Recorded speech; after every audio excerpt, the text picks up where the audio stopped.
Cerebral palsy. What is CP? Cerebral is having to do with the brain. Palsy is weakness or problems using the muscles. A group of permanent disorders that impact movement and activity as a result of abnormal development or damage to the brain during prenatal, perinatal, or postnatal periods of growth. A variety of infant-acquired brain injuries from Goodman and et al. Etiology overview. 1.5 to 2.5 out of 1,000 births. Premature birth complications create the most significant risk for CP, congenital brain malformations, in uterine infections, in uterine stroke, chromosomal abnormalities, and stroke, and CNS infections are a few other causes for CP.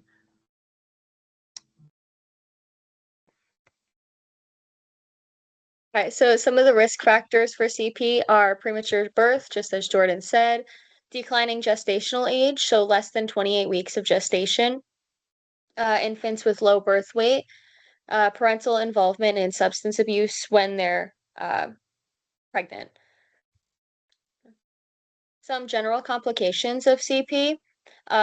It's got different percentages based on what they experience, but pain is a top factor, intellectual disability, epilepsy, orthopedic disorders such as hip subluxation and dislocation, some foot deformities and scoliosis, speech impairment, hearing impairment, blindness, neurobehavioral disorders as well, growth failure, pulmonary disease, osteopenia.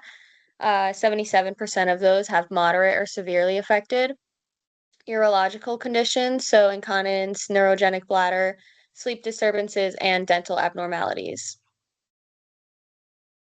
Okay, so for a clinical presentation, number one is neuropathophysiology predicted presentation. So the different mechanisms of injury or insult make it difficult to know how CP will present. And we use clinicians use patterns to determine potential difficulties or potential of functional abilities. Two is classification levels. So there's gross motor classification system. It's a great tool to assist categorizing functional predictions at different ages. And it takes into account the type of muscle tone, limb involvement, functional abilities. And there's a level 1, which is most independent, to level 5, which is nearly or completely dependent.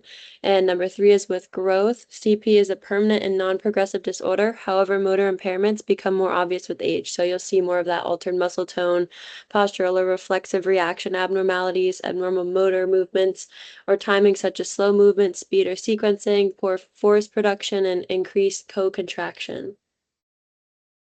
And this is a clinical presentation. Some more clinical presentations may include feeding and nutrition difficulties due to GI motility, possible cognitive impairments, possible sensory impairments, spasticity, dyskinetic, ataxic, hypotonic movement, or lack thereof.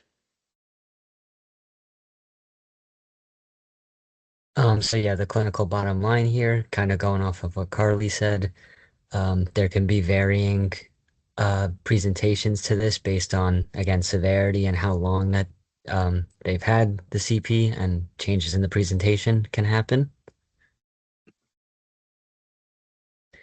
And in terms of medical treatment, we can treat the spasticity or dystonia through oral injectable medications, which can again help manage those tone abnormalities, pain, and other comorbid conditions that are associated with it. Physical and occupational therapy. There can be manual therapy and therapeutic exercise to decrease the severity of their symptoms. Again, like talking about tone, there are certain things that we could do, like PNF to release tone to prevent that range of motion loss. And surgery, they can get baclofen pumps, which again would help with the spasticity and tone.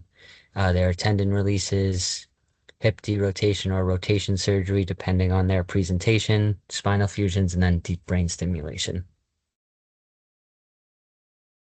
So some special implications for PT, we're going to want to maximize physical function and prevent secondary impairments. Early intervention is key, so paying attention to low muscle tone and spasticity that may cause ineffective movement patterns, as well as secondary musculoskeletal impairments.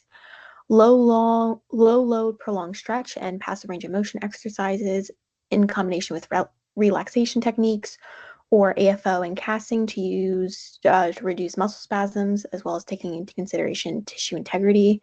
We can combine this with Botox injections as well for spasticity.